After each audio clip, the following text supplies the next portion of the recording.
Volley blinds and gossip नाम के एक यूजर ने खुलासा कर दिया कि वो सेपरेट हो चुके हैं। অভিষেক বচ্চন এবং ঐশ্বরিয়া রায়ের সম্পর্ক নিয়ে তুমুল আলোচনা চলছে বলিউড পাড়ায়। গুঞ্জন উঠেছে তাদের বিচ্ছেদ নিয়ে, যদিও তারা এ সম্পর্কে অফিসিয়ালি কোনো মন্তব্য করেননি। কিছু গণমাধ্যমের খবর অনুযায়ী অভিষেকের কথিত পরকীয়া সম্পর্কের কারণে তাদের বিচ্ছেদ হতে পারে। রেডডিটের পোস্টে কয়েকজন ব্যবহারকারী বলছে অভিষেক তার সহ অভিনেত্রী নিমৃত কৌরের সাথে পরকীয়ার সম্পর্ক করেছেন, এ কারণে তাদের সম্পর্ক নিয়ে নানান জল্পনা সৃষ্টি হয়েছে। রেডডিটে বলা হয়েছে অভিষেক এবং নিমৃত কৌরের মধ্যে সম্পর্কের শুরু হয়েছিল 10 ছবির শুটিং এর সময়। তাদের মধ্যে প্রেম গড়ে উঠেছিল, কিন্তু পরে অভিষেক উপলব্ধি করেন যে তিনি ভুল করছেন এবং ঐশ্বরিয়ার কাছে ফিরে আসেন, কিন্তু পরিস্থিতি উন্নত হয়নি।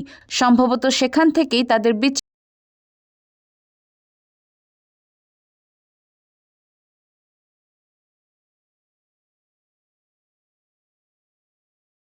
সাথে দীর্ঘ সময় ধরে দেখা যায়নি। এছাড়াও তারা সোশ্যাল মিডিয়ায় একে অপরের সম্পর্কে কোনো পোস্টও করছেন না, যার কারণে বিচ্ছেদ নিয়ে আরও প্রশ্ন বেড়েছে।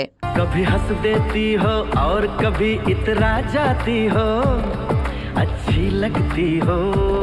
আরেকটি প্রতিবেদনে বলা হয়েছে ঐশ্বরিয়া বর্তমানে তার মেয়ের সাথে তার মায়ের বাড়িতে থাকছেন। এই বছরের শুরুতে তিনি তার মায়ের জন্মদিন পালন করেন, কিন্তু অভিষেক সেখানে উপস্থিত ছিলেন না, যার কারণে অনেকেই অনুমান করছেন যে তাদের দাম্পত্য জীবনে টানাপোড়েন চলছে। उस दरवाजे से सर झुका के घुसूं इसमें, वह उतनी के यो चौधराट की पगड़ी है, झुकती कोनी, पूरा गेट खुलवा। Desk report, daily Bangladesh.